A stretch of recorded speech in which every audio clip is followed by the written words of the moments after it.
Welcome back to our new video friends. Today we are going to talk about TECNO phone setting. Guys, I will tell you all setting in TECNO phone guys. One by one, step by step guys, we will go. And guys, today we are going to talk about how to check device name in TECNO phone. Guys, you want to check your device name in TECNO phone, so guys you can check in this video guys. I will show you how to check device name in TECNO phone.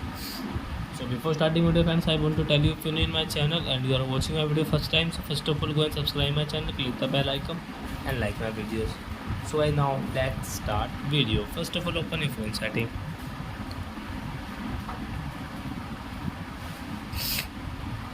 Then guys click on my phone first. Guys device name, click here. And guys you can see my device name is TECNO. Okay guys, device name. So I hope friends you have understood how to check device name in TECNO phone. So that's it guys. Thank you for watching my video guys. Now we will meet in the next video with new topic. Before guys, please go and like and subscribe my channel.